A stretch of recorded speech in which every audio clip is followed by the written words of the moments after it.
LGBTQ plus daily evening news, and this is the only way you hear this kind of news from LGBTQ community. It's time to queer up the news. It's 8 p.m. Monday, June 14th, and we are literally out of the closet and into the headlines. So many of your important stories we are going to tell this evening on Queer News Tonight.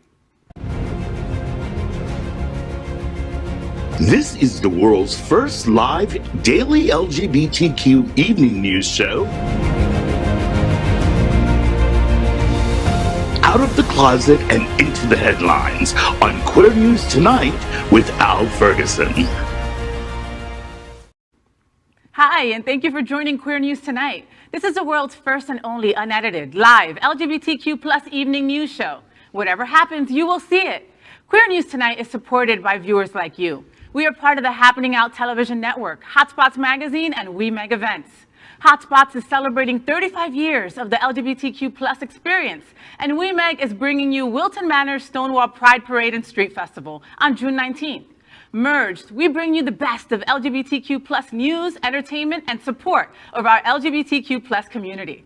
Well, this evening, we are bringing you the news of and a perspective representing the LGBTQ plus community from South Florida, America, and across our planet.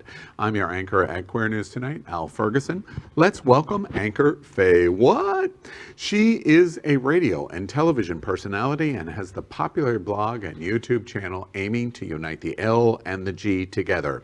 She's a hostess and MC for many South Florida events, an animal advocate, and owner of Faye's Fur Family, and is the anchor of the travel news show Happening Out Travel. Good evening, Faye. Hold on, one more pose. Ew. All right. Hi, boys. So let's welcome anchor Jonathan Casanas. He's a board member of Forward Miami, a nonprofit organization working to unite South Florida's diverse community in order to advance progress and unifying diverse South Florida communities through civic engagement, cultural programming, and education in order to prosper. He is also the co-host of the Miami Community News Forward Miami show, airing Fridays at 4 p.m. He is also has a new podcast called But Like Stop that offers hilarious insight into the LGBTQ plus community from the perspective of two Miami boys. Good evening, Jonathan. Good evening. Oh my, can you do that again? I love that intro. Oh my God. Next, let's welcome anchor Gordon Woodworth III. They identify as a pagan and is a genderqueer, non-binary Gen Zer. They are currently a data entry and triage specialist at the nonprofit organization Broward House, a not-for-profit social services organization with nearly 30 years of providing services for our community impacted by HIV and other chronic health challenges. They are now also running an alt-space VR channel called Pagans in Virtual Reality. Good evening, Gordon. Good evening, and to all those who celebrate on Sunday, happy early summer solstice. Let's welcome guest anchor Tarek Turjuman. He's the host of Tonight with Tarek for Villain Theater, the only place for alternative comedy in Miami, and a member of the House of Yas, Villain Theater's queer performance art collective and Florida's only all LGBTQA plus improv comedy show. He is a queer, Guatemalan-born, Palestinian host and comedian living in Miami, whose stories of his diverse upbringing and experiences as a gay real estate agent will leave you baffled yet entertained. Good evening, Tarek. Wow, good job there. Got it all in. Okay. We are the reporters for Queer News Tonight, and this evening we begin with the queer headlines. The LGBTQ plus community in South Florida and across America is diverse. Our community across the world is vast, and here are the bullet points of the queer news for today, Monday, June 14th, 2021. Well, let's begin by queering up the Pulse Memorial. Biden to name Pulse Nightclub a national memorial. President Joe Biden said on the 5th anniversary of a mass shooting of the Pulse nightclub in Orlando that he will sign a bill naming the site as a national memorial. The deadliest attack on the LGBTQ community in U.S. history left 49 people dead and 53 people wounded as Latin Night was being celebrated at the club. Biden said in a statement Saturday that he has, quote, stayed in touch with families of the victims and with the survivors who have turned their pain into purpose, end quote, and described the club as, quote, hallowed ground. I can't believe it's been 5 years, boys. I mean, do you know. feel that? Like it's been 5 Yeah. years, and I still can't forget or get out of my mind the different stories of what people went through. I'll never forget. I think it was Paula Blanco. She was there with her football team celebrating, and then gunshots started wailing past her, and somebody pushed her out the door and saved her life. And that is one of many occurrences of LGBTQ plus people saving others during that horrible night. Yeah. And also, I think as a Floridian, it was just so close to home because, I'm from South Florida, I'm from Miami, but I've been to Pulse. Every time we went into Orlando, we'd go to Pulse. Yes. So it was very scary. It brought us, face to face with also what's going on in this country with firearms and weapons and all the violence because, in Miami, we've had a crazy amount of shootings just in the past few weeks. It's been ridiculous. So it's also sad to think that we haven't come a long way. So this memorial, I think, is very important to remind us that we have a lot of work to do. Yeah, so I lived in Orlando when that occurred, and I knew several people that were there, and so this is a really close to home topic for me. Definitely. And I just want to open it up by saying that I want to commend President Biden for saying that this was an attack on the LGBTQ community, because one of the things that happened in the aftermath in the media was we immediately had, at the time, Governor Scott and Senator Rubio come down to Orlando and talk about how this was an attack on Orlando and on the people of Florida. That it was like a terrorism thing. Right. Not And it against was our community. not an attack on Orlando. It was an attack on Orlando's LGBTQ community. Yeah. So I really appreciate him coming out and saying that. Well, and you know that this comes really close to home for Mr. Al Ferguson. It does. Real close. The most famous person identified with Pulse worked for me, Top Hat Eddie Sotomayor. As a result, he was the first person announced killed at Pulse. Eddie coordinated RuPaul's Drag Race and all of the travel events all over the world. At 8:53 approximately a.m. on June 12th, I was in Orlando Regional Medical Center in the crisis center. And I have a video, which I almost showed over the weekend. I have, I believe, the only video in the world as the director of ORMC began to read names. And when he read names, we were all assigned to different tables based on who was missing and by the individual name. And I was at table 14, which was Eddie's table. And President Obama had suspended HIPAA. And so the president of ORMC could start to read names. And I will never forget, ever in my entire life, my final breath, I'll think of that moment, of that late morning on June 12th, 5 years ago. And they would announce a name, and the first thing that they would do is announce what their condition was. Stable, critical. If they happened to be in another hospital, most were in ORMC, which was really only about 6 blocks from Pulse. And people would gasp. If you would hear critical, there was lots of crying and things going on. And the worst moment for me, and the actual single worst moment of the entire Pulse event, is when the president of ORMC finished, you knew the worst was true. And at that moment, when Eddie's name was not called in the crisis center, I knew at that moment Eddie was gone. And the next weeks and months were just a blur. I think even today, 5 years of the anniversary, I shared Michelle Visage's message that she did that night at the RuPaul National Tour event, which was so beautiful. So many messages of support from really all over the world, because Eddie had had such an effect on the worldwide LGBTQ community because of RuPaul's Drag Race. But this year was interesting, and taking a minute more to comment on this story, because this is the first in 5 years that I was not an emotional wreck. And that is no less respect for Pulse or the people at Pulse. Barbara Palmas, you're in my thoughts, the owner of Pulse. President Biden does the entire LGBTQ community a great service on Saturday. To make it a national memorial means that we will never forget. Every time you travel to the most popular travel destination on this planet, Orlando, you will always and forever hear the name Pulse, which means you will always and forever there it washed over me. You will forever think about the LGBTQ plus community. Yeah. And for me, that will always be at the top of the list, Eddie Sotomayor. Top hat Eddie, I say his name. But this is the best of the 5 years that I've had. So I'm very grateful for that. Love your honesty, Al. Next, let's queer up the road to Stonewall. Kamala Harris becomes first sitting VP to march in Pride event.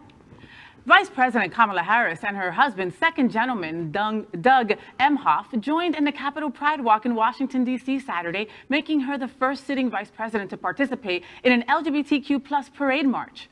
She and Emhoff marched for about a block down 13th Street, waving and wishing onlookers happy Pride, and stopped to speak to participants and spectators for about 10 minutes.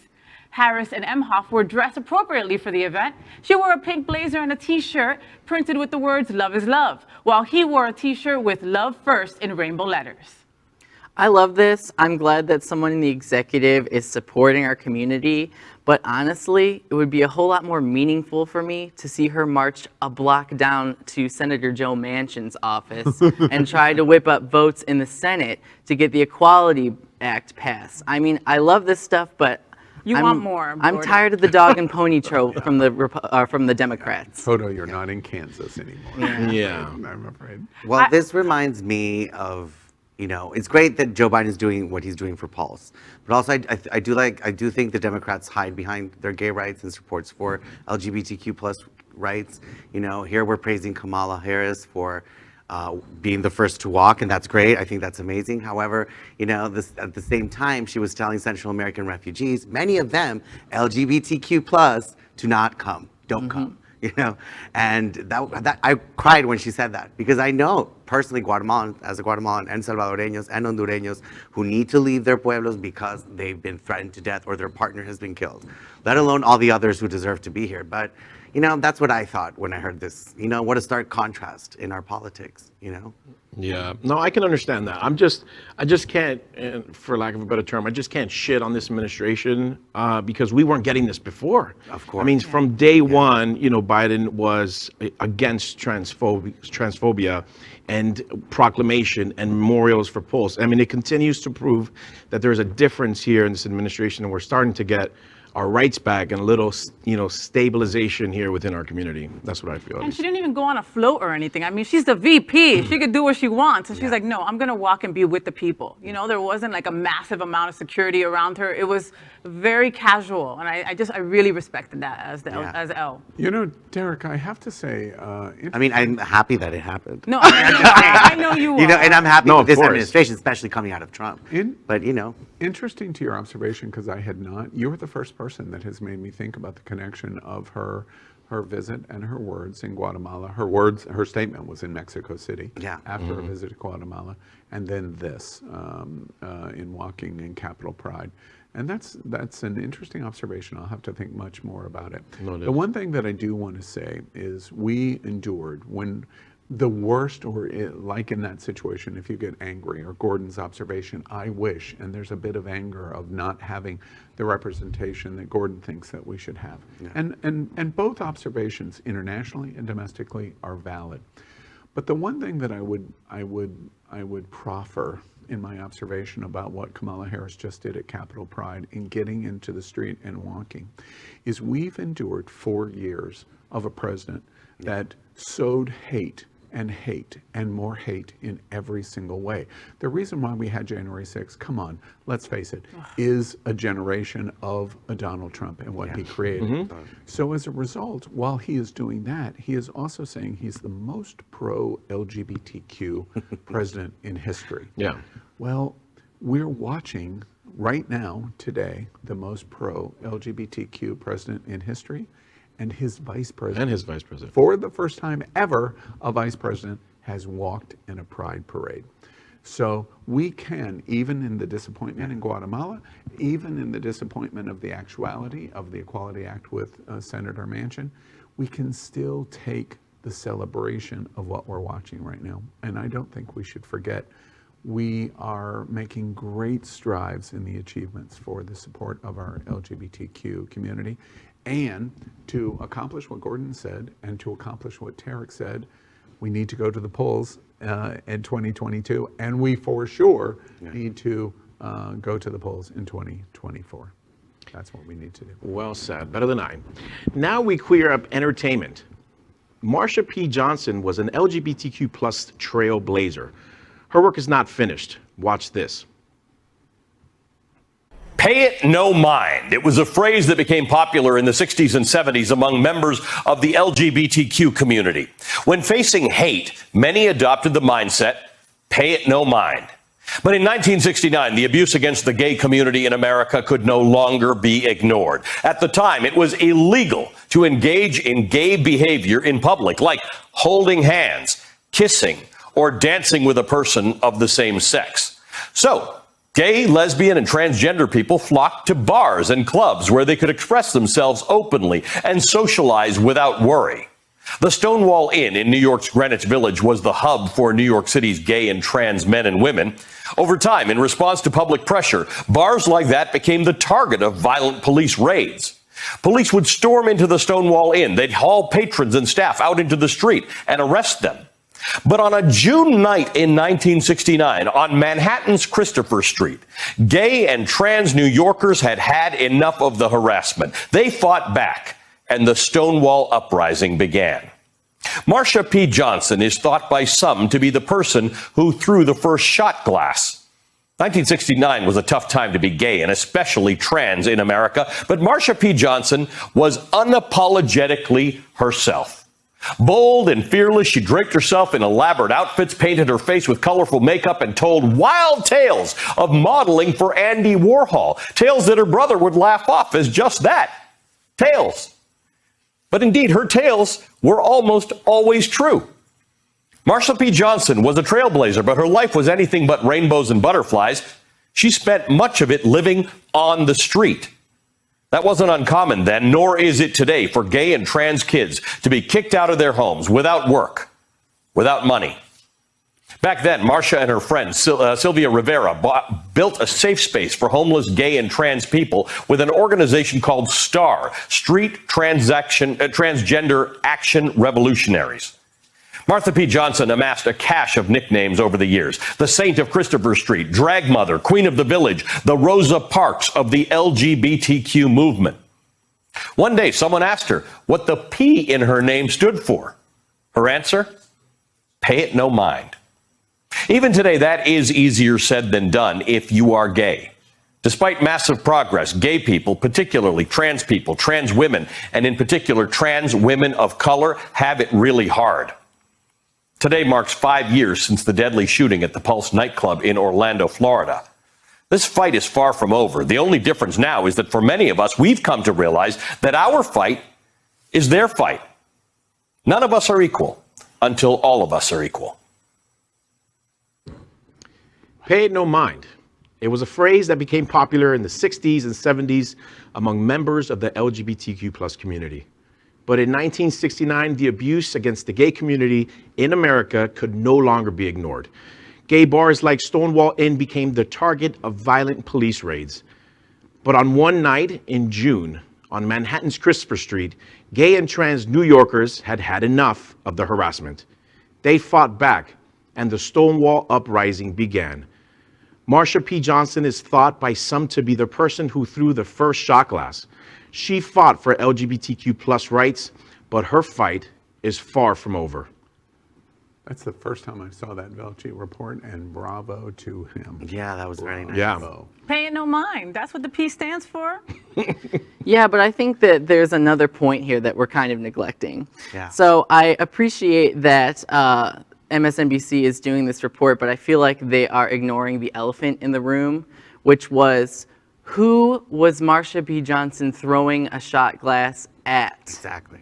The police.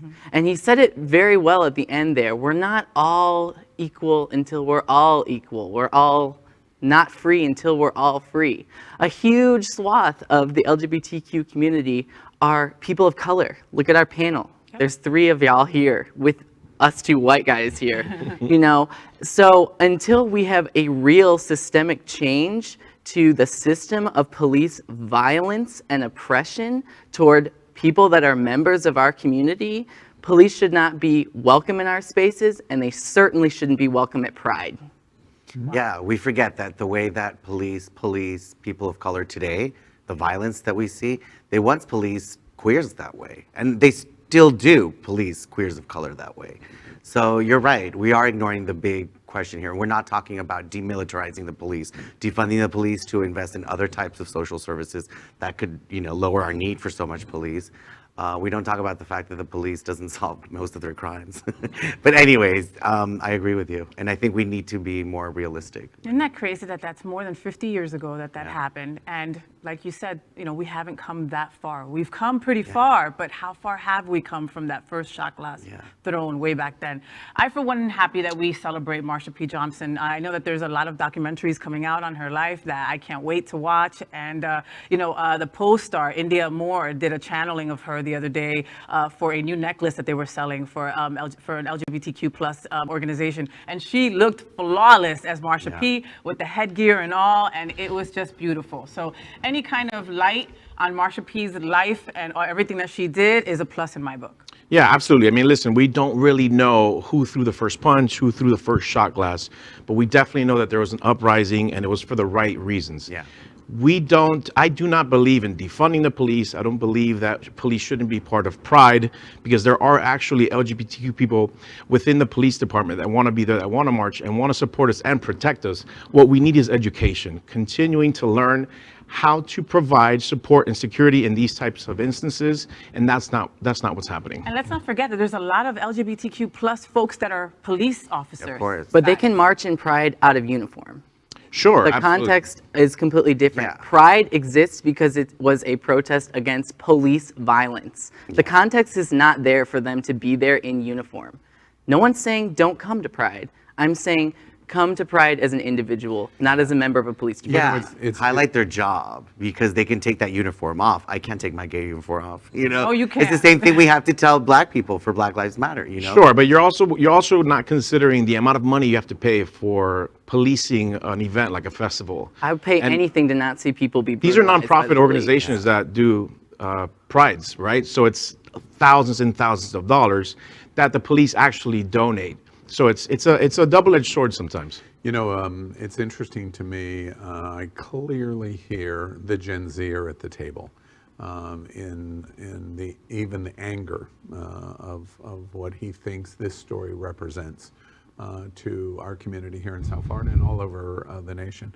That is very interesting, because at the end of the day, while I do not completely agree with Gordon, I do completely agree with the passion of Gordon's opinion. We, older privileged white guys in the LGBTQ community are saying, yes, I thought that was completely obvious, are talking about rainbow capitalism, and it's going on left and right here in the month of June. One of the things that challenges us to do is to say Pride originally was started as a riot, and how can prides be relevant when we partner in rainbow capitalism and everybody wants to be so PC? So that's one of the things that I appreciate in this conversation, which is radical conversation is not bad. No. It challenges us to reevaluate where we came from and where we are and where we're going. So that is good. We just need to make sure that we get to the right place that we want. A second note that I have to make is I have to get in to voicing up about translation. Following Queer News Tonight, the first trans talk show in the world will broadcast Translation at 8 o'clock. It is hosted by Tony Lima, our friend, all of our friend here, and 5 trans hosts talking about all kinds of interesting things in the trans community. I encourage you to tune in. Trans is going to be the LGBTQ community's #1 topic, if for no other reason, is it's going to be election deciding in 2022 and 2024. Trans is critically important for that. The last thing is, I went down to hear Faye last week at Miami's announcement in support for the political structures, the LGBTQ advisory board, about what was going on in Miami. And every Law Enforcement Association organization in Miami-Dade County showed up. Full color guard, complete showed up.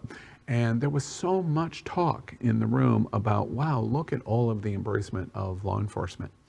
It was a direct contrast after the event in reporting all of that, how much negative reaction there was in social media from the LGBTQ community, that there was so much police enforcement and police organizations, law enforcement organizations present at the Miami LGBTQ advocacy launch with the mayor's office, which is exactly what Gordon is saying.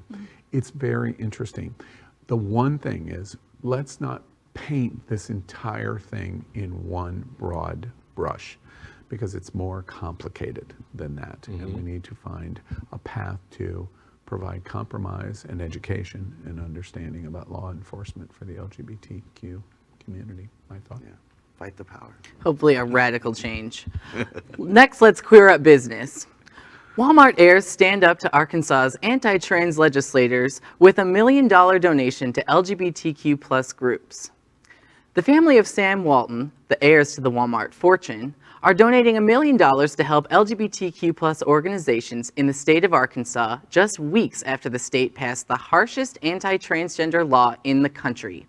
The Arkansas legislature passed a bill that bans doctors from providing gender-affirming care to transgender minors this past April over the governor's veto, which has led people to worry about trans teen suicide in the state, while other families prepare to leave in order to continue to access hormones and other essential health care. Well, I think here's a great example of the contrast we live in America, you know? Like on one side, corporations or wealthy people are looking to give money to the LGBT community, which I think is, you know, I don't think they're doing it just because they particularly like the LGBT community. No. You know, I think also it's because they need to attract workers. They have a shortage, a labor shortage that's monumental. You know, never in the history has Walmart offered so much money per hour, neither McDonald's. And a lot of them are targeting LGBTQ plus because they want to proclaim they have an open environment, you know? So I think that connects to that labor shortage, but also— Are you suggesting that's bad? No, but we need to see what their intentions are. Doesn't mean that they're necessarily creating a more open environment. They're just advertising. You're never gonna know. You know? It's like June, everyone switches their logos. All of a Yeah, sudden they're exactly. pro-LGBT, but you don't even know if they've actually donated to any groups. And by far, I mean, they're known for paying the worst, you know, pays in the history of corporations. Right. So and having horrible health insurance Right. too, which does not cover hormones or anything. Right. And in July, they go back to being what they were before June. Exactly. So I agree with you, Tarek, because I think that this is bullshit. Because the $1 million is nothing to the Walton family. When I see that, I'm like, give $1 million to your workforce and pay them a decent wage. And I also want to point out— Also, investigate if they don't give the senator money on the other side. I'm getting to it, Tarek. I'm getting to it. The Walton family has a long history of donating money to Republicans and to super PACs that support Republicans. They've donated to Democrats too, based on who's going to favor their business. But they have given a lot of money to people that fight our rights. And if you want to know the exact figures, you can go to opensecrets.org and you can see the exact numbers of how much money they gave to Republicans in 2020, including Trump. Can we assume it's a lot? It is a lot. It's more than $1 million. That's and Republicans that are against LGBT. But we'll take that $1 million, okay? And Yeah. something else that Walmart is doing for our community. You got to give them kudos, okay, for the things that they're doing, even if they seem minute That's to you, nothing Gordon. to them. Again, That's you really still not say much thank for you. them. Has anybody ever given you a gift and you said like what? That's it? Yeah.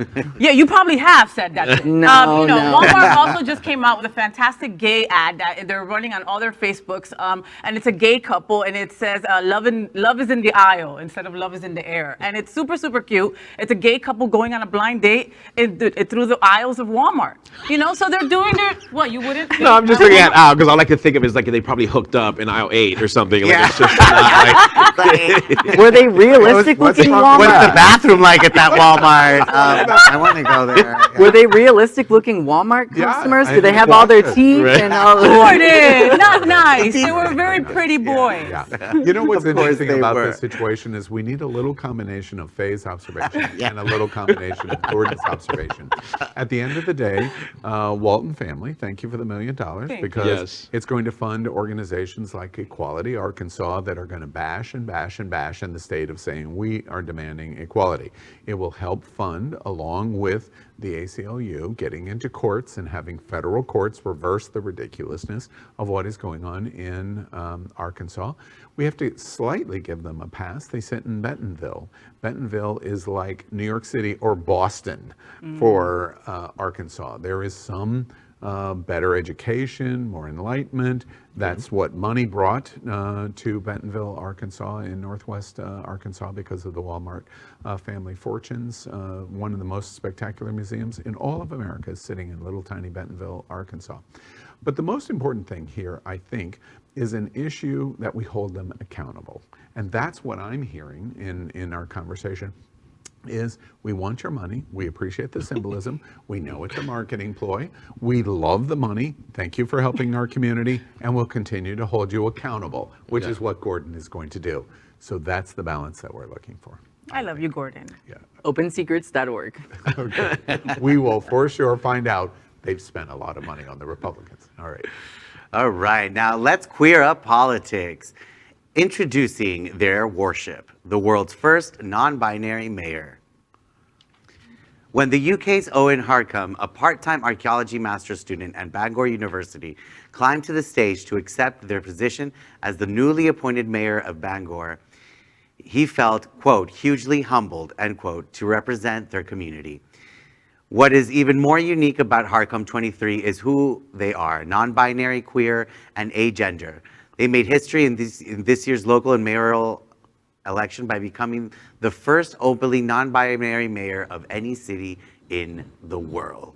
Congratulations. And this is in the UK, right? Yeah. And they love peacocks. So they made like a big deal about these peacocks and how incredible they are. And I don't know if it's like their mascot or whatever it is, but I was like, of course you're going to bring something beautifully and fantastic and fabulous to the forefront when you become mayor. Yeah. Well, can we see that photo of them again? Yep. Did you see that outfit? That was fierce. That was everything. Okay. Oh, look at that. Yes. Roll your tongue. Yes. Okay. No, but I'm, as the only non-binary person sitting on this panel, I'm super excited by this because this is exactly what Harvey Milk was talking about. He said, wherever you are, come out wherever you are. Why? Because we have to put a face to these issues. This is why I'm so open about being non-binary, because non-binary people are just normal folks, and we need the world to see that. So I'm excited to see that someone is now an elected official somewhere that's non-binary, and I'm hoping to see more and more non-binary people move up and be seen. I can see it now. Gordon, mayor of Fort Lauderdale. I can see it. I can see it. All right, well, let's queer up Hotspots magazine.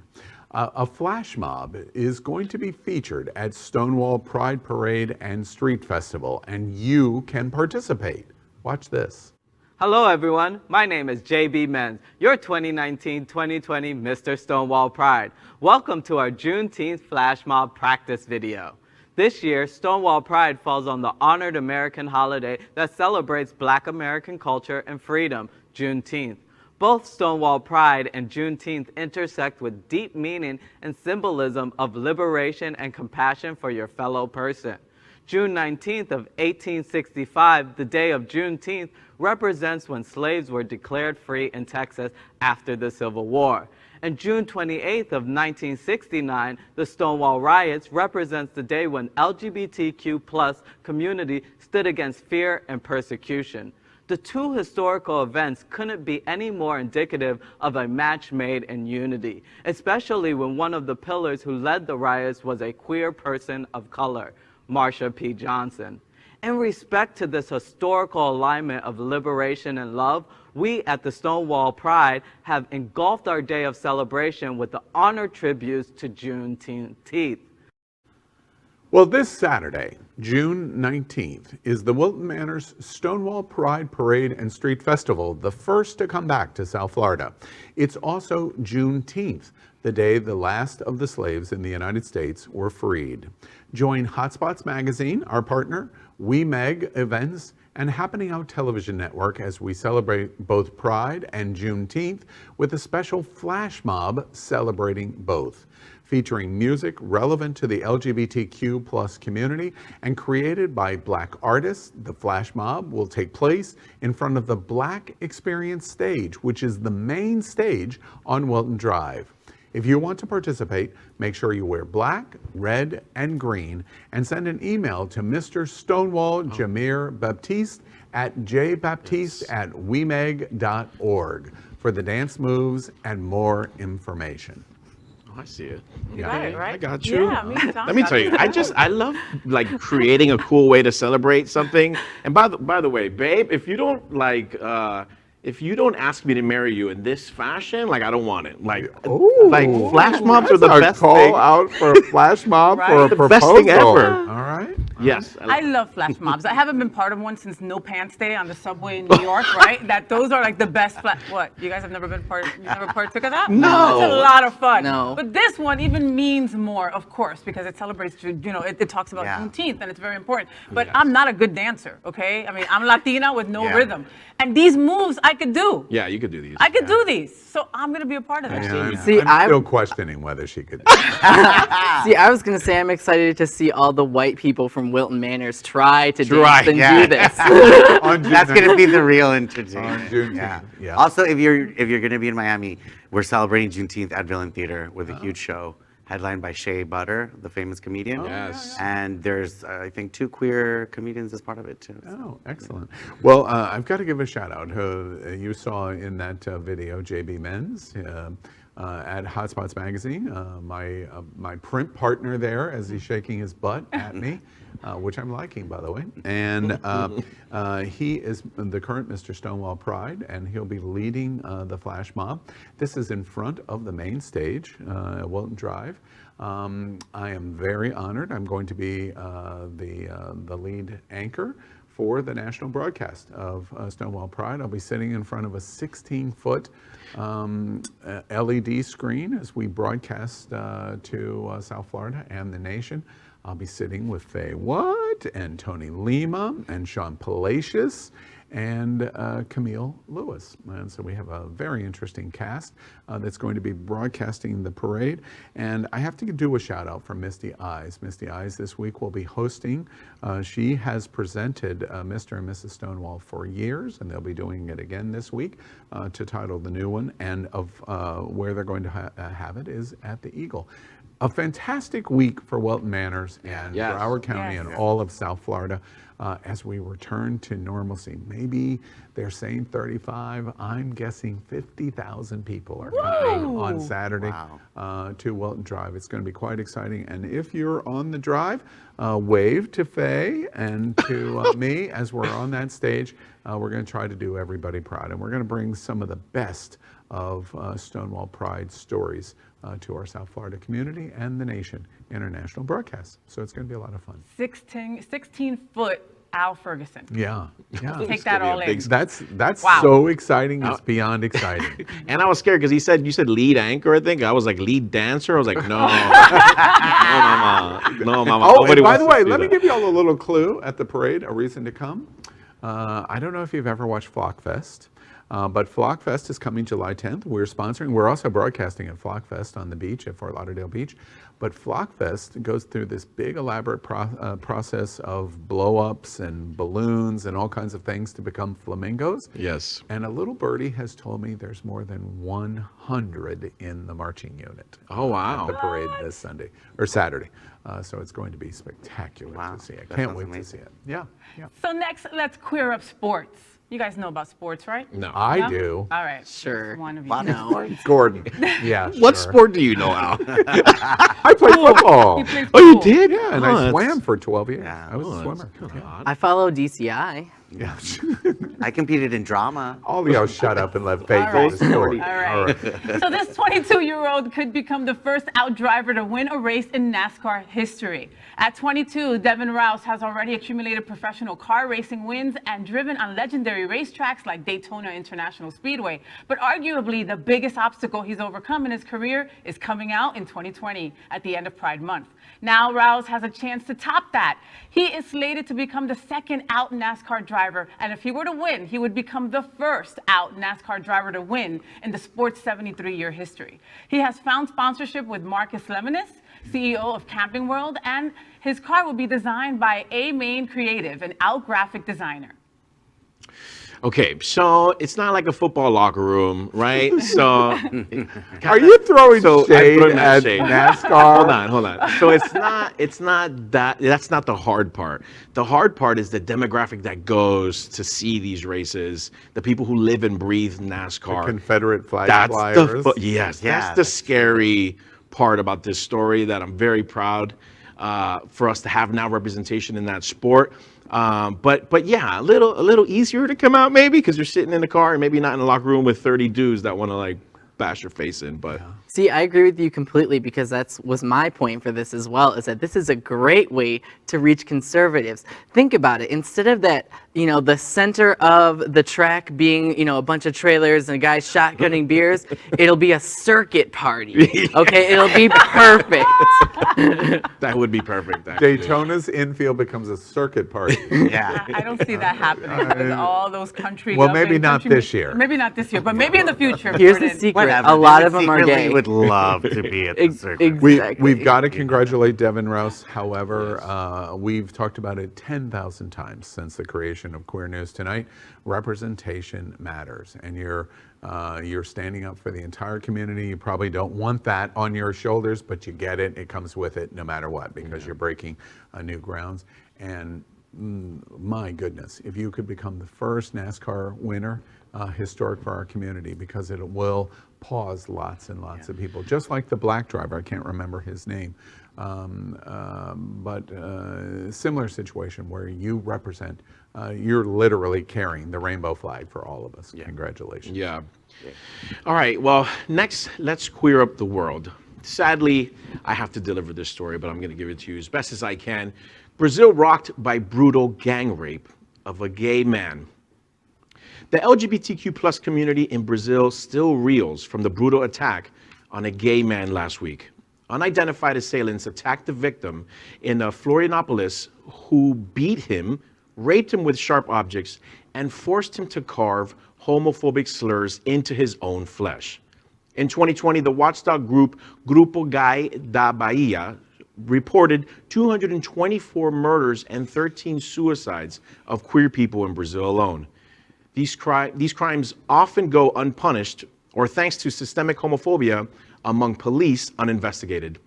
Activists have also targeted criticism at President Jair Bolsonaro for doing nothing to curb the violence toward the community and for his long history of homophobia.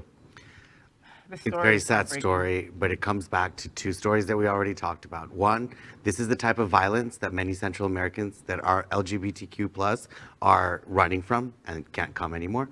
Or they're still gonna come, but you know what I mean? Nothing stops you from what they haven't never stopped. This message has been delivered before. Also, police brutality in Brazil is probably some of the harshest in the world. And they've described the situations in favelas and many neighborhoods like, worse than war zones. So, there's no responsibility from the government or from any sort of police.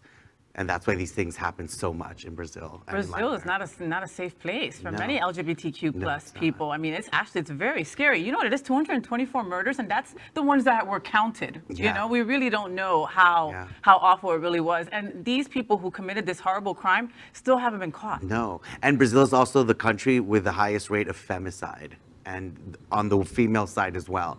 So it's really something to look at when you're going to Carnival, and you know what I mean? Yeah, that's what I was going to say, because I mean, in general, it's a really scary place Yeah. to go during the Olympics. We heard horror stories, so specifically the LGBTQ community is obviously going to be worse. So it's not a surprise, but it's definitely something that we should be telling people. Yeah. Yeah, Tarek, you actually took the words right out of my mouth, because I was going to say the same thing. Policing is an international issue, not just here in the United States. And how I feel about it, to expand on your point there, Tarek, is that I turn around and look at our leaders. Again, Yeah. Joe Biden and Kamala Harris have come forward and said that they are the most pro-LGBTQ administration in the history of the country. Okay, so what are we doing internationally to influence these issues? I don't see any sanctions. I don't see any talks with their government. I don't see anything happening to try and tamp down Jair Bolsonaro or literally do anything. So I'm always going to turn it back around and say, what can we do about this? And so far, they haven't done anything. You know, it is a horrendous story. There's two, I think, central issues. First, and I'm going to offend, hopefully I don't offend you at the table, but I'm going to say it anyway. This is a Hispanic cultural issue that must stop. This machismo thing that I've heard so much about over and over again, excuse me, Latin America, you are no more masculine than me. Period. Drop mic, all stop. You're not more masculine. You are educated in Central and South America and Latin-speaking communities. In a lot of places, it happens a lot in Spain and Portugal too. Italy. You are educated to respond the way you do because it makes you more masculine. It does not. That's ridiculous. And that's why it is going on, number one.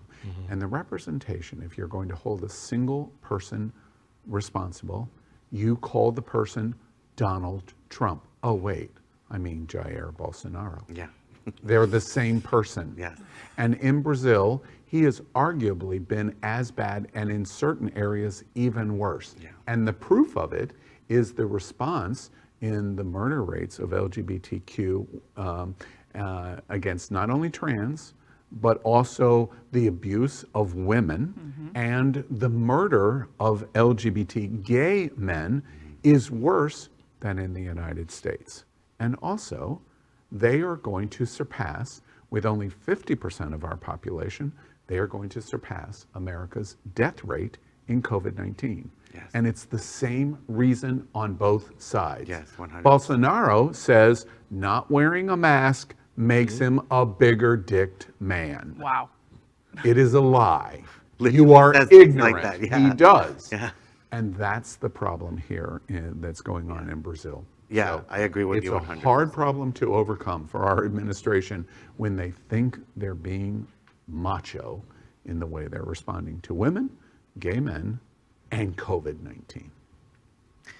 Now we queer up trans rights. An Arkansas Republican called trans people abominations on the House floor. Watch this. We read in Genesis 1:27, so God created man in his own image. In the image of God, he created him, male and female, he created them. We also see the Father's heart in Deuteronomy 22:5, where he states, a woman shall not wear anything that pertains to a man, nor man put on a woman's garments, for all who do so are an abomination to the Lord your God. There's a reason God made us special, and he wants us to follow what he destined for us. Perhaps Father God is proud of who he created each of us to be, and to deny who you are is to deny that he created you. AR Watch, a watchdog group reviewing footage of legislative sessions from the Arkansas General Assembly, has added State Representative Mary Bentley, a Republican, to its watch list. Quoting from the Bible, Bentley said, quote, a woman shall not wear anything that pertains to a man, nor a man put on woman's garments, for all who do so are an abomination, unquote. Bentley, who regularly wears pants and sported a blazer while she spoke, was reading from Deuteronomy, chapter 22, verse 5. The same chapter also condemns anyone who wears mixed fabrics and doesn't have a parapet or protective wall on their building's roof. You know, a couple of the pantsuits that she wears are an abomination. You gotta a mess. Like, a mess. Okay, we don't take that. This A little is makeup ridiculous. would help too, and some No. lipstick. I think. Heard of This is an bronzer? example of these people not even believing what they're saying. They're just using whatever words at that moment, in this case, religious Bible words, as propaganda and, to prop themselves up, for their donors and for whoever they work for as politicians, because obviously she's not making sense. But is She's it- wearing a pantsuit and talking about pants. Pick another chapter. But- Don't wear pants that day, girl. Don't wear pants that day. But more importantly than her fashion, this is a government that was, lack of. This government is founded on the separation of church and state. 100%. Okay? So it doesn't matter what the Bible says about anything. That's not what our government is founded on. And secondly, I want to throw this back on religious people and point out that fundamentalism is a disease. Christianity is not the problem here.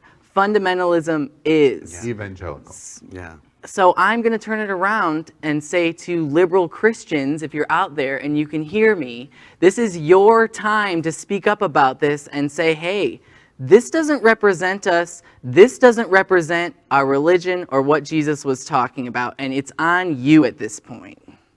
Very good point. That Think is a about it, good because point. that's also very dangerous. As she goes on that platform and says those things, somebody can take that as a call to action and commit something horrible. I mean, think about it. That's the truth. Yeah. To Gordon's point, I remind everybody we're broadcasting from our studio set, our permanent studio set here at Sunshine Cathedral, in the middle of a religious institution. Yeah. Of course, Sunshine would stand up against this unequivocally. It's a situation that I remind people that I agree with much of what Gordon says. This is not a religious issue. This is a zealot issue. Yes. This is lack of education. This is ignorance, and this is people that are trying to control by controlling you through money and power. That's what we watched her do when she said this. She needs something, and she's going to use the trans community to get what she wants. But I remind you, before we cast a net over the entire religious community, every survey in 2021 shows the vast majority of religion, organized religion in America, regardless of denomination, supports the LGBTQ community, supports the Equality Act, and in fact, even her tribe, who she is pitching for, evangelicals, 58% support the Equality Act and the LGBTQ community. She is a minority that is fanatical for a very specific reason. It's not truth, it's money and power. So therefore, she should be rejected and, to Gordon's point, fought against. Let's stand against her. Yeah. And Jesus was super gay. Carpentry and caftans. Come Also, you're not wearing pants. So that is our queer headlines for today. Let's catch up on the LGBTQ plus news surrounding COVID-19 with our special segment called Quarantine Quickies.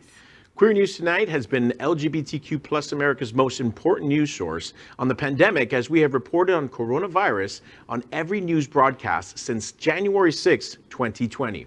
Tonight, we report the devastating effect coronavirus has had on the American and worldwide LGBTQ plus community in total cases and deaths. But we also provide hope of a new light at the end of the long tunnel that we've been through. As of tonight, more than 2,402,000 LGBTQ plus Americans have contracted COVID-19. We have watched the greatest single-year LGBTQ plus health crisis of our lifetimes. More than 43,000 LGBTQ plus Americans have died from coronavirus. But the news is improving because as of today, more than 309 million vaccination doses have been administered in the U.S. Now the question is the number of what the CDC calls breakthrough cases. This means after you are fully vaccinated, how many continue to contract COVID-19. As of June 7th, 2021, more than 139 million people in the United States have been fully vaccinated against COVID-19. Next, the CDC is monitoring serious infections that cause hospitalizations after being fully vaccinated.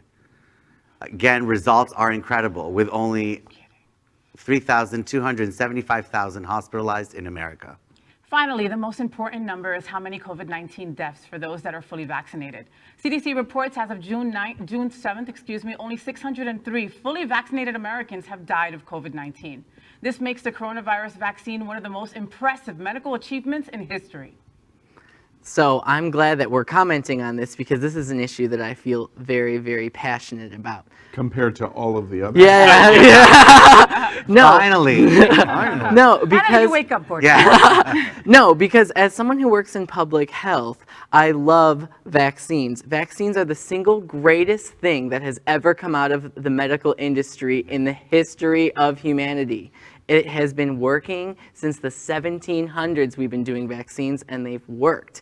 And despite all the misinformation that's out there, there's a lot of people that still don't want to get it for whatever reason.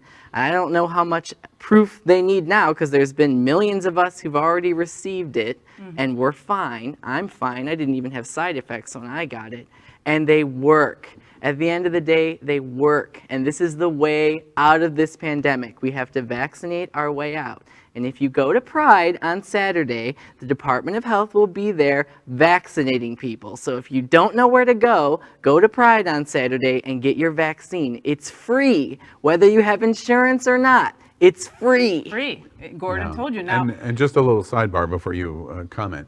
If you don't know where to go, CVS, Walgreens, Publix. So easy now. Jonathan's house. I mean, everybody's Jonathan. I'll give you more than a vaccine, honey. You'll get an injection. Double dose. Beat me to the joke. That's all. Sorry, I interrupted. I was going to tell you that I'm glad that we're commenting on this story as well because this story it hits true and close to home. You know, Al knows this, but mostly everybody else won't know this. My wife, after fully being vaccinated, contracted COVID-19.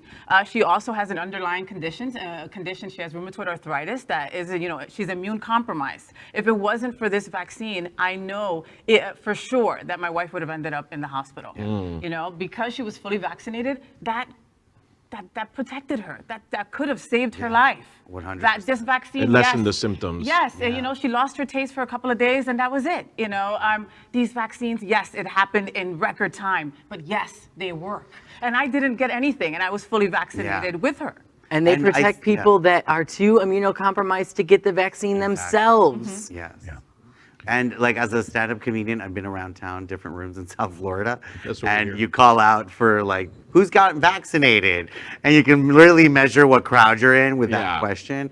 I see that more and more people cheering for the vaccine now, even in the, the more conservative, we are definitely in transition. Regions, the transitions going on is a very, very significant amount of the LGBTQ community embrace the vaccine, but we're in that phase 2 now where we're fighting uphill, we're slogging uphill to continue to increase our vaccination numbers because there's just a percentage that have succumbed to Fox News saying every single day and every single night, don't vaccinate, don't wear a mask. Don't vaccinate, don't wear a mask. Yeah. Well, all of those people telling you are fully vaccinated and wear masks in Fox Studios, which is ridiculous. Yeah. Let me use this real quick. That is our COVID-19 news for tonight. Next, we report that Happening Out Television Network is passionate about our support for the LGBTQ plus community. An example is Sunshine Cathedral, the world's largest queer church here in Fort Lauderdale. We are broadcasting from our permanent set here at Sunshine in supporting that partnership.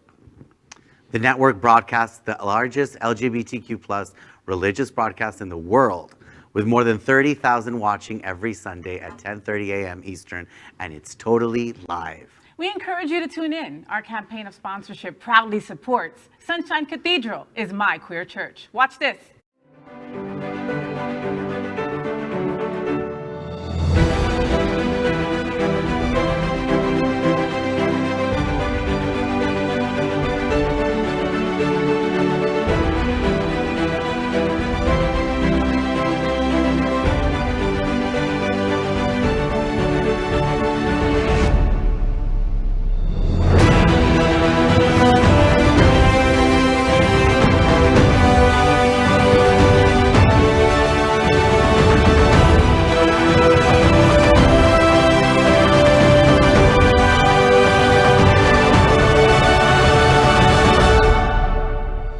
This is Damian Pardo, and I'm the chair of FayWhat Miami, and Sunshine Cathedral is my queer church.